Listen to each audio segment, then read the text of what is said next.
India Legal presents Courts Roundup.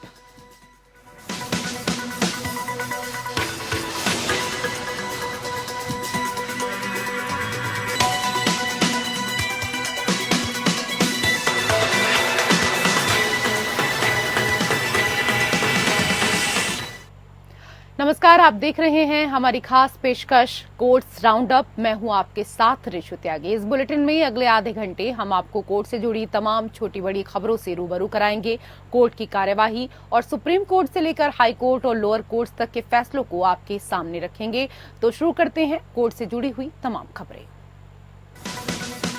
India Legal presents Courts Roundup.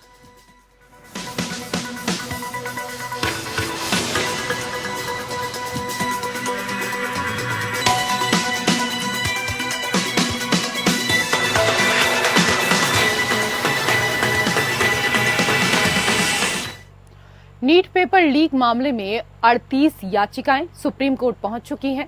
उनमें से ज्यादातर याचिकाएं नीट यूजी परीक्षा को रद्द करने की मांग वाली हैं। Chief justice of India DY Chandrachud की अध्यक्षता वाली बेंच ने इन याचिकाओं पर सुनवाई की है। इस दौरान सीजेआई ने सीबीआई से अब तक की हुई जांच पर स्टेटस रिपोर्ट दाखिल करने के लिए कहा है।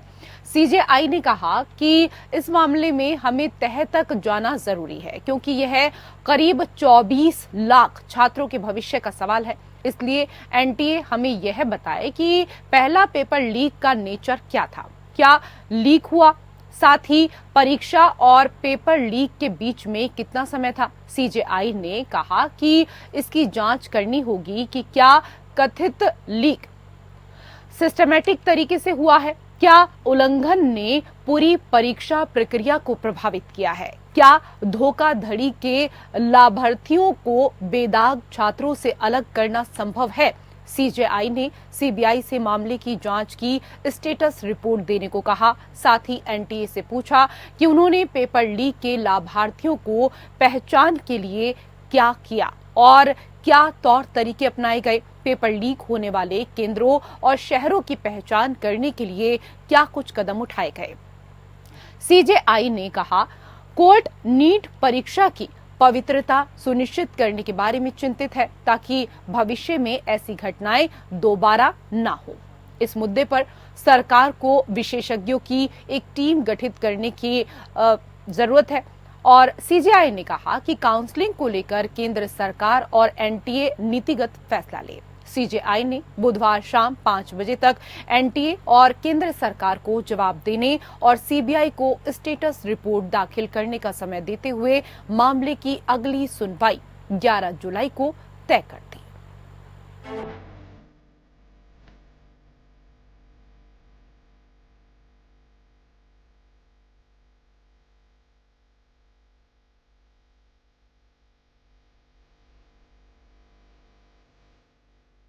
नीट यूजी परीक्षा में हुई विसंगतियों को लेकर दाखिल की गई याचिका पर सुप्रीम कोर्ट में सुनवाई हुई। सभी दलीलों को सुनने के बाद सीजेआई ने सीबीआई से अब तक हुई जांच पर स्टेटस रिपोर्ट दाखिल करने के लिए कहा। सीजेआई ने सॉलिसिटर जनरल से कहा कि आप सरकार से पूछकर बताएं, क्या हम साइबर फोरेंसिक विभाग में डेटा एनालिटिक्स प्रोग्राम के माध्यम से यह पता नहीं लगा सकते, क्योंकि हमें ये पहचानना है कि क्या पूरी परीक्षा प्रभावित हुई है, क्या गलत करने वालों की पहचान करना संभव है। उस स्थिति में केवल उन छात्रों के लिए दोबारा परीक्षा का आदेश दिया जा सकता है। कोर्ट ने हियरिंग के दौरान इस चीज को माना कि इसमें तो कहीं कोई डाउट नहीं है कि पेपर लीक नहीं हुआ है। इस पर यूनियन ऑफ इंडिया की तरफ से थोड़ा इतराज था, पर कोर्ट ने कहा कि ये तो वेल नोन फैक्ट है कि जो पेपर लीक हुआ है, और अगर पेपर लीक हुआ है तो सिर्फ ये देखना है कि उसका इफेक्ट कहाँ तक पहुंचा गया है, क्या दोबारा रीटेस्ट की जरूरत है, या कुछ बच्चों का अगर आइडेंटिफाई कर पाए तो कुछ लोगों का एक लिमिटेड लेवल पे टेस्ट कराया जा सके। जैसे कि सुप्रीम कोर्ट ने आज हियरिंग के दौरान बहुत सारे सवाल उठाए, उस सवालों को मद्देनजर रखते आपका क्या उम्मीद है, अब सुप्रीम कोर्ट से क्या हो सकता है, जस्टिस को क्या कुछ उम्मीद है? नहीं, अभी तो जब तक ये सारा डाटा ना आ जाए, क्योंकि कोर्ट अभी ये सारी चीजें जानना चाह रहा है कि क्या क्या इश्यूज हैं, क्या इन्वेस्टिगेशन हुई है, कब पेपर लीक हुआ है, उस पेपर लीक में वो पेपर लीक कितने बड़े पैमाने पर फैला है, तो इन सब चीजों को देखने के बाद ही कोर्ट फर्दर अपना कोई सुनवाई के दौरान याचिकाकर्ताओं की तरफ से कहा गया कि 5 मई को हुई परीक्षा को रद्द किया जाए। नीट 2024 पेपर लीक होने के कई मामले सामने आए हैं। पटना पुलिस ने एफआईआर दर्ज की। मामले की जांच सीबीआई कर रही है। एनटीए की तरफ से तुषार मेहता ने कहा कि सवाई माधोपुर में छात्रों को परीक्षा देने के लिए पूरा समय दिया गया। हाँ, शुरुआत में गलत पेपर सेट दिए गए थे, लेकिन बाद में गलती सुधार ली गई थी। सीजीआई ने याचिकाकर्ता से पूछा, आप कह रहे हैं कि इस परीक्षा को दोबारा कराया जाए, ऐसे में आप बताएं कि आपके पास क्या सबूत हैं जिसके आधार पर आप दोबारा परीक्षा की मांग कर रहे हैं। याचिकाकर्ता ने कहा कि परीक्षा की पवित्रता से समझौता किया गया है और इस पर सुप्रीम कोर्ट के द्वारा दिए गए कई फैसले हैं। याचिकाकर्ता के वकील ने कहा, इसी अदालत ने कहा है कि हम एक भी ऐसे उम्मीदवार को प्रवेश नहीं देने देंगे जो अनुचित है। सीजीआई ने कहा, क्या इस बात को माना जाए कि पेपर लीक हुआ है? एनटीए ने कहा कि पटना में कथित पेपर लीक का मामला आया, जहां लाभार्थियों को गिरफ्तार किया गया और उनके परिणामों को रोक दिया गया। याचिकाकर्ता के वकील ने कहा, बिहार पुलिस का कहना है कि एनटीए ने मानक एसओपी का पालन नहीं किया। परीक्षा में गलती सिस्टम स्तर पर और बड़े पैमाने पर है, जबकि एनटीए का कहना है कि अभी हम यह नहीं कह सकते कि गलती सिस्टम स्तर पर है या नहीं और पूरे घोटाले का दायरा क्या है। दूसरी तरफ एनटीए कहता है कि ऐसा लगता है कि यह बहुत छोटे स्तर पर हुआ है। एनटीए दोनों बातें कह रहा है। एनटीए कह रहा है कि सीबीआई जांच कर रही है। पटना, दिल्ली, राजस्थान, गुजरात, महाराष्ट्र और झारखंड में इसको लेकर 6 एफआईआर दर्ज की गई हैं। याचिकाकर्ता के वकील ने कहा, प्रश्न पत्र मोबाइल फोन पर सर्कुलेट किया गया। टेलीग्राम ऐप पर यह सर्कुलेट हुआ, जिसका हमारे पास वीडियो है। इसके अलावा 5 मई को एक स्कूल में रखे प्रिंटर से प्रिंट आउट निकाले गए। सीजीआई ने याचिकाकर्ता के वकील से कहा कि आपके मुताबिक परीक्षा की पूरी विश्वसनीयता खत्म हो गई है और दागी और साफ सुथरे छात्रों में अंतर करना संभव नहीं है। इसका तथ्यात्मक आधार क्या है? याचिकाकर्ता के वकील ने कहा कि मामले में पहली एफआईआर करने वाली बिहार पुलिस ने पाया कि पेपर लीक हुआ। जांच में उन्होंने पाया कि प्रश्न पत्र को केंद्रों तक पहुंचाने के लिए निर्धारित मानक का पूरी तरह से पालन नहीं किया गया था। बिहार पुलिस ने अपनी जांच में ये भी पाया कि प्रश्न पत्र लीक करने वाले गिरोह द्वारा मोबाइल फोन पर इसे रिसीव किया गया था। सीजीआई ने टिप्पणी करते हुए कहा कि अगर परीक्षा की पवित्रता प्रभावित हुई है तो दोबारा परीक्षा के आदेश दे सकते हैं। हमें इस बात का भी ध्यान रखना होगा कि 23 लाख छात्र हैं। हमें ये भी देखना होगा कि पेपर लीक किस तरह से हुआ है। इसके साथ ही सुप्रीम कोर्ट में सोमवार की सुनवाई खत्म हुई। Bureau report. और उधर दिव्यांग व्यक्तियों की प्रस्तुति को लेकर सुप्रीम कोर्ट ने ऐतिहासिक फैसला सुनाया है। सुप्रीम कोर्ट ने दिव्यांग व्यक्तियों पर व्यंग या अपमानजनक टिप्पणी से बचने की इस दौरान हिदायत दी है। इसको लेकर सुप्रीम कोर्ट ने फिल्म, डॉक्यूमेंट्री और विजुअल मीडिया निर्माताओं के लिए विस्तृत दिशा निर्देश भी दिए हैं। सीजेआई ने आगे कहा कि हम विजुअल मीडिया पर दिव्यांगों को चित्रित करने के लिए एक रूपरेखा तैयार कर रहे हैं। साथ ही कोर्ट ने कहा कि सभी को विकलांगता पर अपमानजनक टिप्पणी करने से बचना चाहिए। कोर्ट ने अपने फैसले में कहा कि फिल्मों और वित्त चित्रों के जरिए दिव्यांगों का तिरस्कार नहीं किया जाना चाहिए, बल्कि उनकी उपलब्धियों का प्रदर्शन किया जाना चाहिए।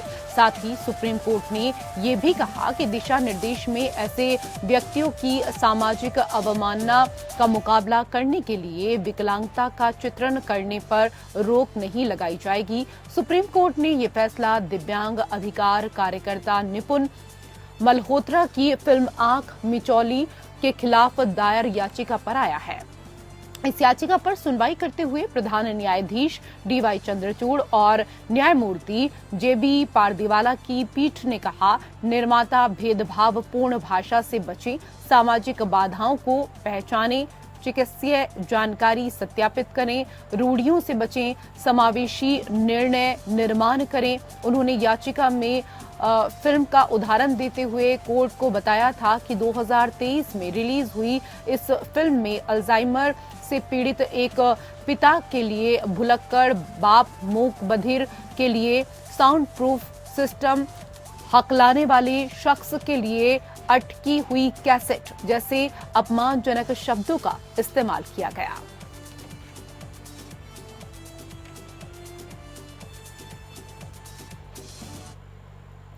उधर सर्वोच्च न्यायालय ने दिल्ली पुलिस द्वारा दिल्ली उच्च न्यायालय के उस फैसले के खिलाफ दायर अपील पर नोटिस जारी किया है।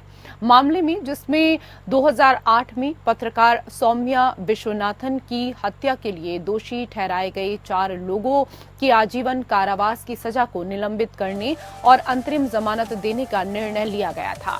न्यायमूर्ति बेला एम त्रिवेदी और न्यायमूर्ति सतीश चंद्र शर्मा की पीठ ने दिल्ली पुलिस द्वारा दायर अपील पर नोटिस जारी किया। अतिरिक्त सॉलिसिटर जनरल एसवी राजू आज दिल्ली सरकार की ओर से पेश हुए। विश्वनाथन इंडिया टुडे के साथ काम करने वाली पत्रकार थी। जब सितंबर 2008 में वसंत कुंज में उनकी कार में मृत पाई गई थी। फॉरेंसिक रिपोर्ट से पता चला कि उनके सिर में गोली लगने से उनकी मौत हुई थी।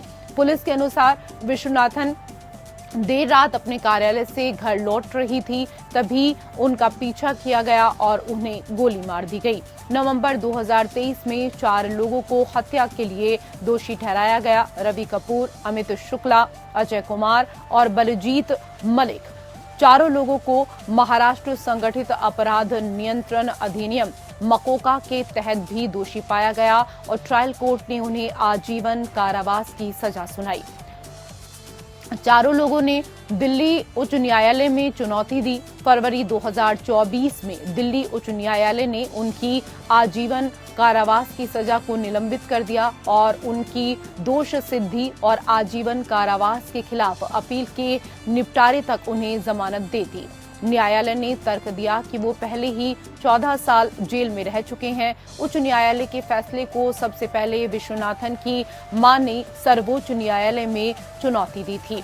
शीर्ष अदालत ने इस साल अप्रैल में इस अपील पर दिल्ली सरकार और दोषियों से जवाब मांगा था। जुलाई में दिल्ली पुलिस ने भी वर्तमान अपील के माध्यम से उच्च न्यायालय के फैसले को चुनौती दी थी।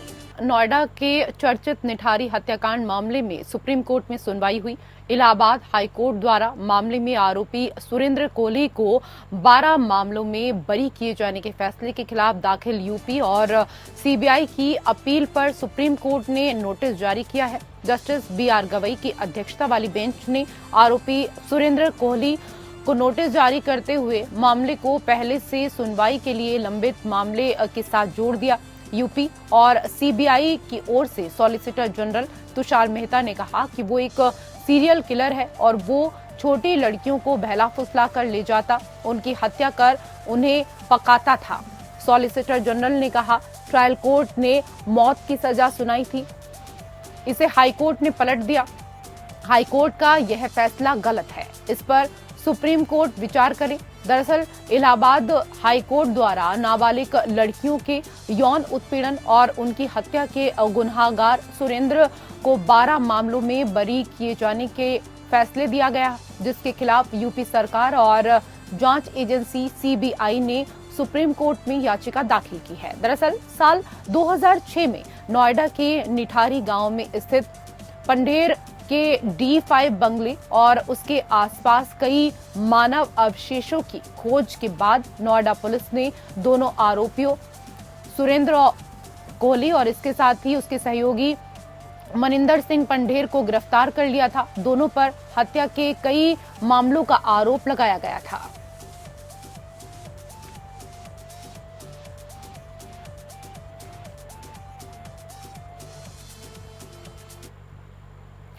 उधर संदेश खाली मामले पर ममता सरकार को सुप्रीम कोर्ट से झटका लगा है। इस मामले में कलकत्ता हाई कोर्ट द्वारा सीबीआई जांच कराए जाने के फैसले के खिलाफ सुप्रीम कोर्ट पहुंची राज्य सरकार की याचिका को सुप्रीम कोर्ट ने खारिज कर दिया। पश्चिम बंगाल सरकार को सुप्रीम कोर्ट ने बड़ा झटका देते हुए कहा कि संदेश खाली मामले में सीबीआई जांच चलती रहेगी। संदेश खाली कांड की सीबीआई जांच पर रोक लगाने से इनकार करते हुए सुप्रीम कोर्ट ने कहा कि जांच रोकने का कोई औचित्य नहीं है। अदालत में सुनवाई के दौरान पश्चिम बंगाल सरकार के वकील अभिषेक मनु सिंघवी ने कहा कि 43 एफआईआर राशन घोटाले में दाखिल कर दी गई हैं। राजनीतिक वजहों से इसे बढ़ा चढ़ाकर बताया जा रहा है। सुप्रीम कोर्ट ने कहा कि कलकत्ता हाई कोर्ट की टिप्पणियों से जांच प्रभावित नहीं होनी चाहिए। सुप्रीम कोर्ट ने पश्चिम बंगाल सरकार से बड़ा सवाल पूछा कि राज्य किसी व्यक्ति को बचाने की कोशिश क्यों कर रहा है।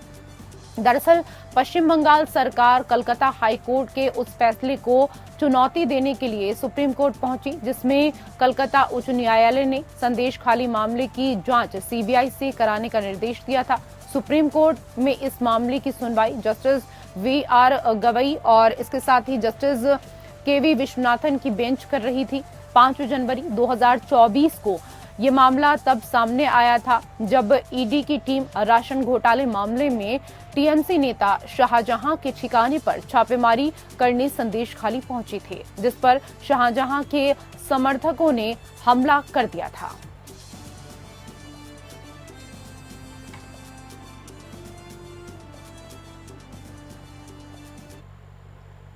उधर दिल्ली उच्च न्यायालय ने हाल ही में जम्मू और कश्मीर में मैसेजिंग प्लेटफॉर्म ब्रायर को ब्लॉक करने के केंद्र सरकार के फैसले को बरकरार रखा, ये देखते हुए कि राष्ट्रीय सुरक्षा के मामले में प्राकृतिक न्याय के सिद्धांतों को दरकिनार किया जा सकता है।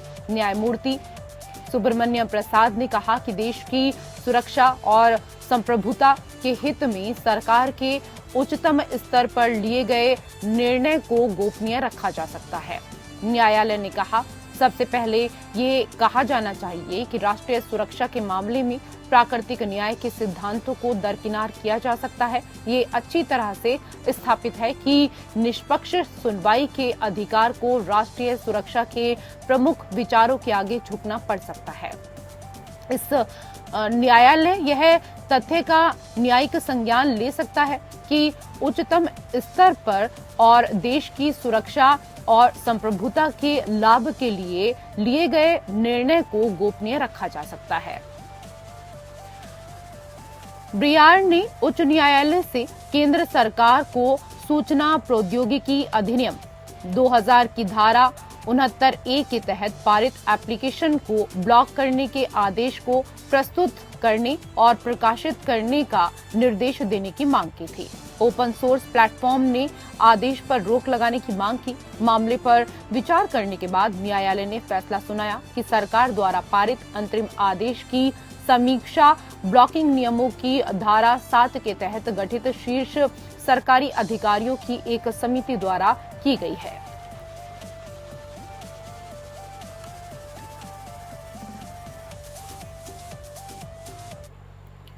उधर दिल्ली हाईकोर्ट ने मुख्यमंत्री अरविंद केजरीवाल की याचिका पर नोटिस जारी किया, जो कथित शराब नीति घोटाले में न्यायिक हिरासत में है। याचिका में वर्चुअल कॉन्फ्रेंसिंग के माध्यम से अपने वकीलों के साथ 2 अतिरिक्त मीटिंग की अनुमति मांगी गई।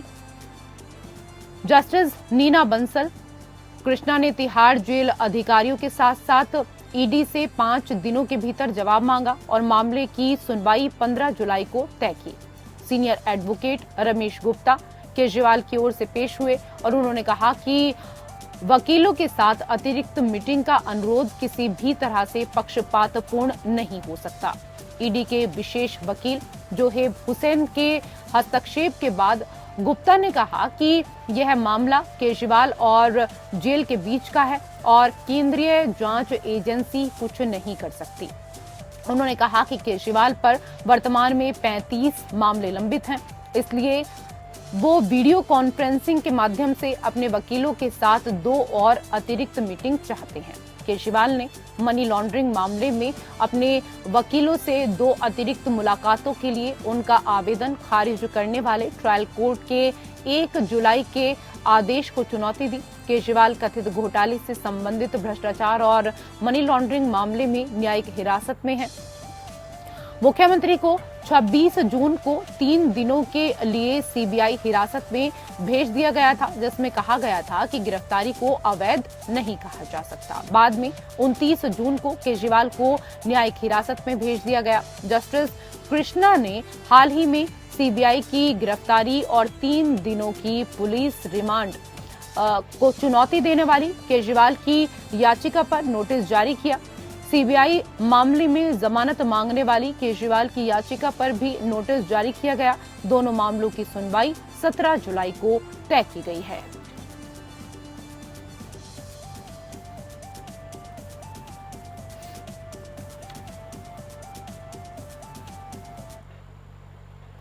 इलाहाबाद उच्च न्यायालय ने कहा है कि केवल इसलिए विवाह को अपरिवर्तनीय रूप से विच्छेदित नहीं माना जा सकता कि दोनों पक्षों के बीच अलगाव की लंबी अवधि रही है।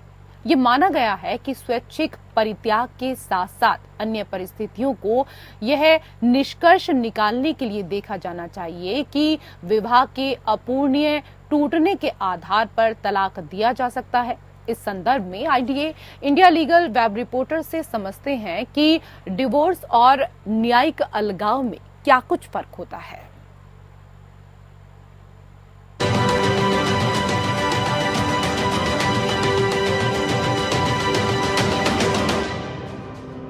जुडिशियल सेपरेशन और divorce, what should you go for? पहले इन दोनों के बीच का फर्क समझ लीजिए। जुडिशियल सेपरेशन बेसिकली कपल्स को थोड़ा वक्त दे देता है इंट्रोस्पेक्ट करने के लिए। मैरिज में नॉर्मल स्ट्रेन स्ट्रेस होता है, जिसकी वजह से लगता है कि आप अपने स्पाउस के साथ रह ही नहीं सकते। तो डिवोर्स, जो कि एक परमानेंट स्टेप है, उससे पहले जुडिशियल सेपरेशन के लिए अप्लाई किया जा सकता है। अगर जुडिशियल सेपरेशन की डिग्री पास हुई है तो कोई ऑब्लिगेशन नहीं होगी कि आपको एक साथ रहना है। जुडिशियल सेपरेशन डिवोर्स का ग्राउंड भी है। तो जुडिशियल सेपरेशन मैरिज को सिर्फ सस्पेंड करता है, पर डिवोर्स मैरिज को खत्म कर देता है। जुडिशियल सेपरेशन की पिटीशन शादी के कितने भी दिन बाद फाइल की जा सकती है, वहीं डिवोर्स फाइल करने के लिए मैरिज को 1 साल पूरा होना जरूरी है। जुडिशियल सेपरेशन और डिवोर्स के ग्राउंड भी सेम ही है, जो कि सबसेक्शन 1 सेक्शन 13 में मेंशन है। लेकिन सेक्शन 13A के अकॉर्डिंग कन्वर्जन, रिनाउंसिएशन और प्रिज्यूम डेथ के केसेस में सिर्फ और सिर्फ डिवोर्स ही दिया जा सकता है, जुडिशियल सेपरेशन नहीं। जुडिशियल सेपरेशन के लिए वाइफ को कुछ एडिशनल ग्राउंड्स भी मिलते हैं, जैसे bigamy, husband being proven guilty of rape, sodomy, bestiality etcetera.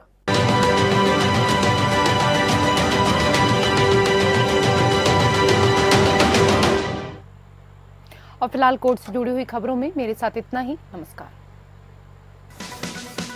India Legal presents Courts Roundup.